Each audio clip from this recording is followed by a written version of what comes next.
Hello everybody, it's exactly 14:47 p.m. and everything, and just one day ago, a white guilty judge admits he was wrong.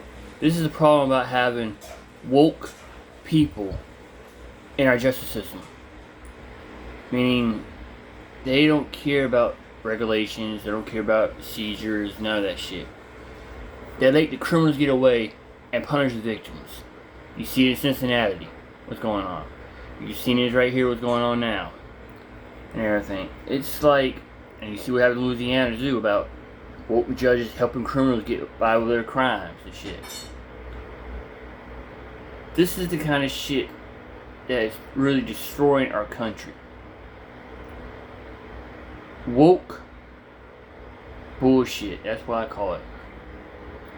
And you got CNN, the biggest woke piece of shit network out there, next to The View, ABC, NBC, News 10, News 19, News 57, all of them, such and such and such and such. All these news channels you hear are either got woke staff members, woke news anchors, or working with woke judges in the government.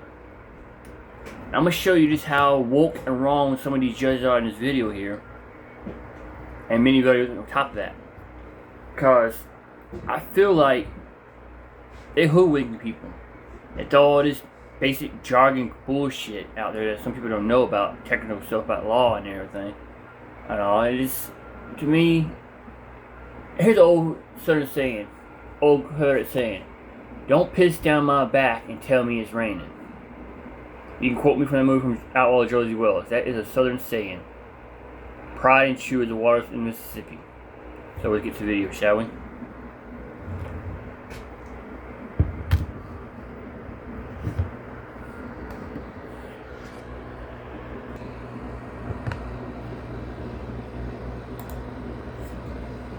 Well, now it's 6. It's one of those times where do I take the chance or not? And I figured in this situation, taking the chance with a bigger, how should I say, mallet over his head, because point blank is I'll deliver the consequences if he screws this up. So that was Franklin County Judge Michael Holbrook, a white-guilted, idiotic judge who saw a repeat offender who is a member of the Kia Boys for multiple different Grand Theft Autos, carjackings, and all sorts of other crimes, and decided that he was going to give shock probation, much in the same way that this previous judge that we recently released a video on decided to go with shock probation, and of course was immediately rewarded with that man kidnapping people, stabbing one of them, and trying to initiate a bank robbery. Well, in this particular case, I'm happy to report that we have some kind of a happy ending. It appears that white guilt can only take you so far, and after this guy's 157th chance, the judge has finally decided enough is enough, and he dropped a serious sentence upon him. And this is what we're going to talk about today. But before we do, I want to thank everybody who supports this channel via actualjusticewarrior.com/join. Give me the money. Give me the money. Okay? Well, that was Franklin County Common Pleas Judge Michael Holbrook telling our Lacey Chris in March why he decided to sentence a teen to community control instead of serving time behind bars. For years, 10 TV's Lacey Chris has been warning you about the Kia Boys and how to keep your family and your property safe.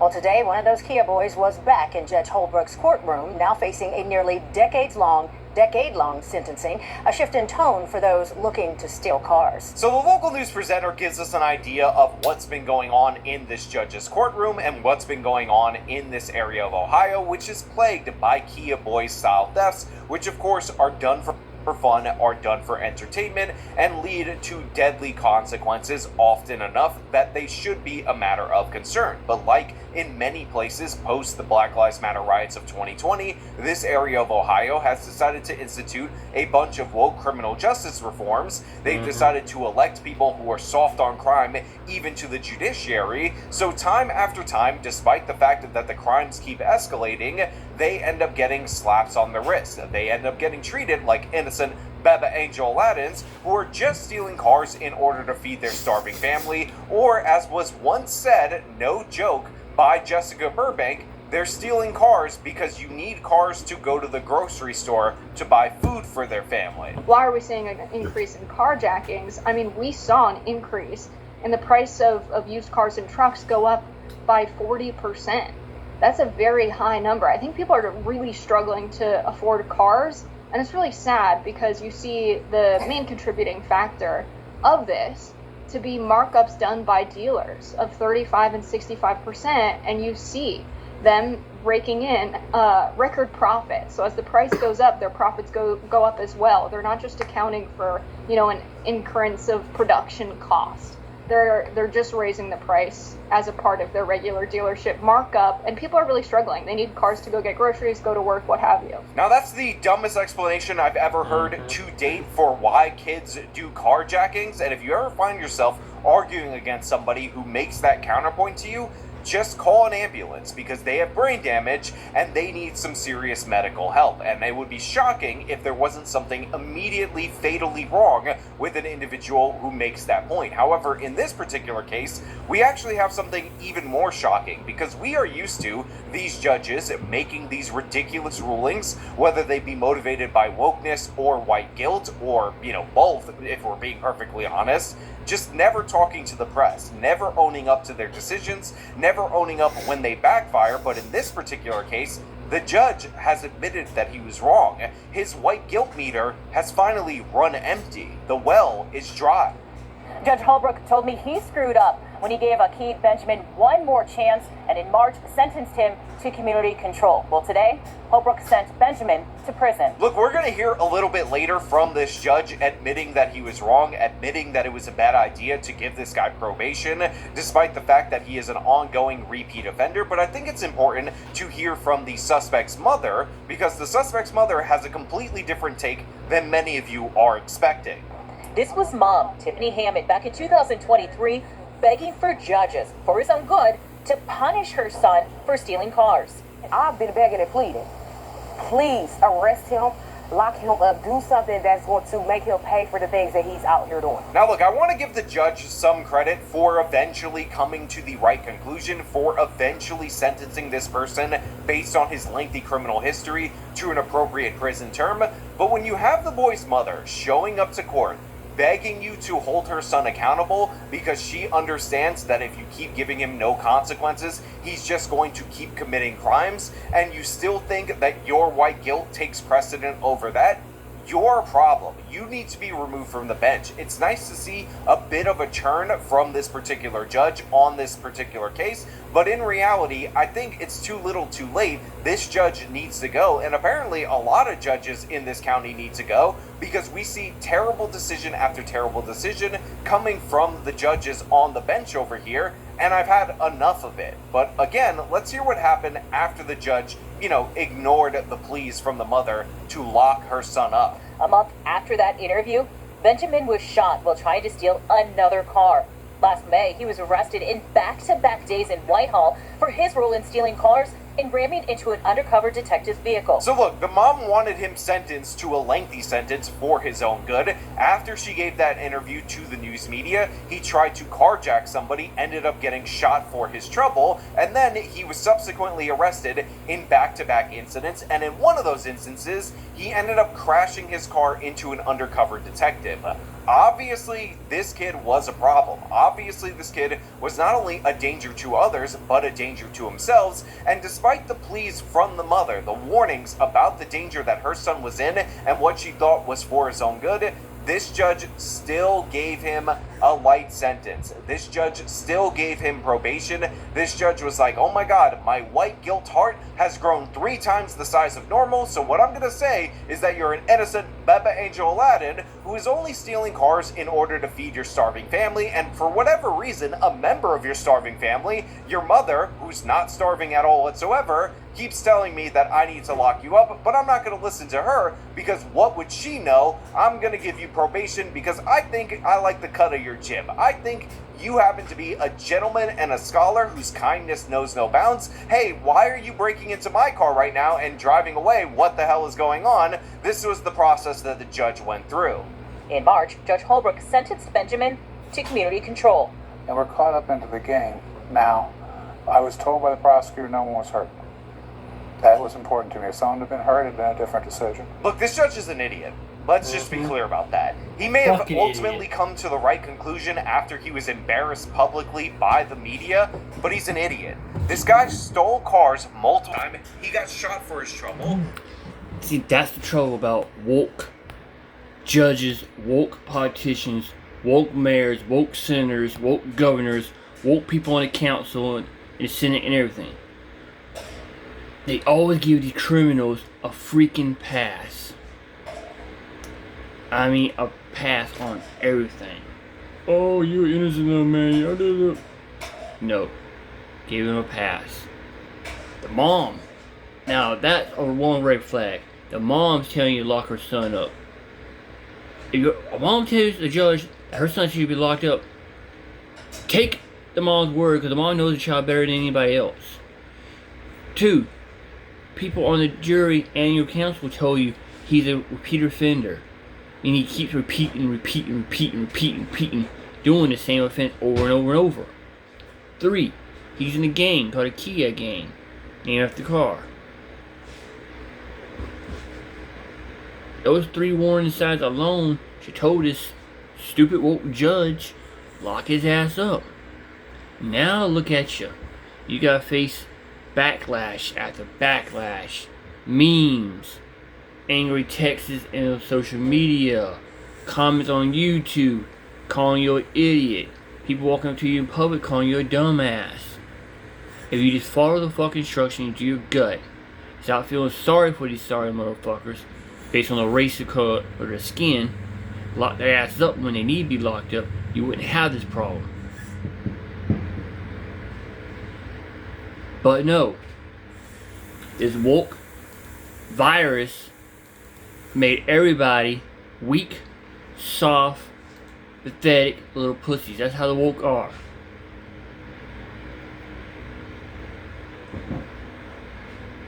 And it's pathetic. Cause this woke gender shit fucked everything up in the world. And it makes me sick to my stomach that stuff like this is allowed to go through shit like this at night. And if the victims fight back, then they're the ones wrong. They're the bad guys. They're the criminals.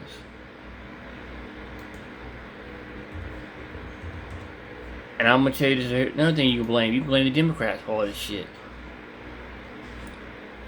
That's right. You can blame the Democrats for a lot of the shit that goes on in this country here. The propaganda is on every channel. They think we stupid. There you go. They think we're stupid.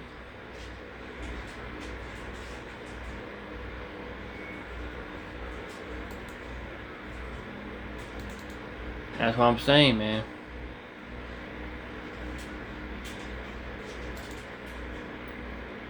And if the mama tells you to lock her son up, then you best listen. That's all I gotta say. Get back to the video, shall we?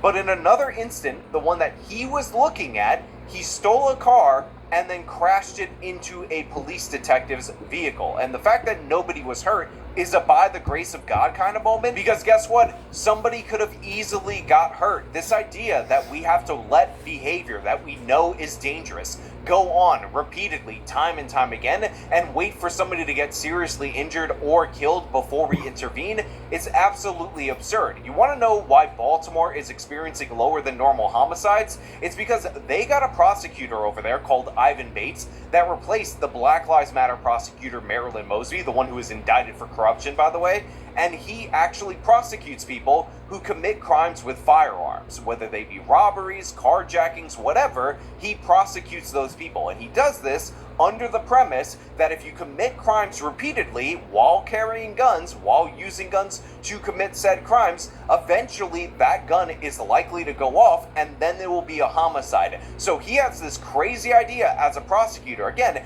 in Democrat-controlled Baltimore, that if you prosecute the people for the gun crimes, you go after those people, then you could reduce the homicides. And guess what? Ever since he's been in office, homicides have gone down in the city of Baltimore. Spoiler alert, prosecuting crimes that are inherently dangerous or repeat criminals reduces future crimes. This guy is an absurd buffoon. He should never be a judge. He's like, well, yeah, he stole multiple cars, crashed a bunch of them, crashed into a vehicle this time, but nobody was hurt yet. Nobody was injured yet. I mean, he could have easily crashed into a pedestrian or killed somebody in another vehicle. That's already happened multiple times, killed himself. But as of right now, as of this moment, in the dozen or so car thefts that we know about, he hasn't killed anybody yet, so no big deal. And that's what really impacted my decision, because I'm an idiot, white guilted judge. Those are the parts of the quote that didn't make the interview, by the way. In July, Benjamin violated that probation by being kicked out of a program It's time to grow up, man. Face life and realize we're society. and was back in front of Judge Holbrook today. He can't get caught up in this crap he's been doing. This isn't a video game. Despite the judge's admonishments, Benjamin did not say anything in court. So the judge is like, man, it's time to grow up. This ain't no video game. This ain't a Game Station 5 game. And he goes on this rant that honestly is clearly falling on deaf ears, because you have this guy just expecting to get another free pass. In addition to that, I will also point out that his attorney, likely his public defender, is actually an attractive lady. And I can't say for sure that that had any impact on the judge's previous rulings, but I do believe I spotted a subtle stop stimping bumper sticker on the judge's bench that can be visible in certain lighting. Let me just punch in on that for you guys to see. You and I talked last time when you gave him community release, and you said, I have hope for him. How'd that work out? Didn't work out well, did it? Here we are. I'm not gonna lie to you guys, but the way that reporter asked the question to the judge and his annoyed response that the reporter has no respect for him at all whatsoever had me cracking up when I first heard it. Again, it's like, hey, you said in your previous court hearings that you had a lot of hope for this young man. You called him a promising future scholar, a potential astronaut, somebody who might colonize Mars. Well, how'd that work out for you, dumbass? Like, that's the tone in the question, and the judge clearly and obviously not a fan of that. He's like, well, I guess it didn't work out. Thanks for making me feel like an idiot. But the thing is, you need to feel like an idiot. We need public pressure on these judges so they could be removed from office or voted out of office, or some such thing could be done in order to stop them from participating in the same exact behavior, because this needs to stop. Holbrook explained he sees a lot of teens like Benjamin in his courtroom, and he tries to set up programming so they don't return. He was frustrated Benjamin didn't take the last chance he was offered. Disappointed to see him come back. You tried to give him guidance. You were in the courtroom. I talked to him at that time and explained what my expectations were. And didn't seem to work. So look, the judge finally admitted that he's wrong. He finally administered an appropriate sentence, and I am happy to hear that. I'm glad that this is the ultimate result. But he says that he's disappointed, and for me, this is like if you don't flush your toilet for days, you being disappointed that your bathroom smells like crap. It is obviously the consequences of you going soft on him, because guess what? Many a judge, many a time, has gone soft on him, and it didn't stop him from re-offending. But you know what? Those are just my thoughts. Maybe you guys out there in the audience have white guilt meters that are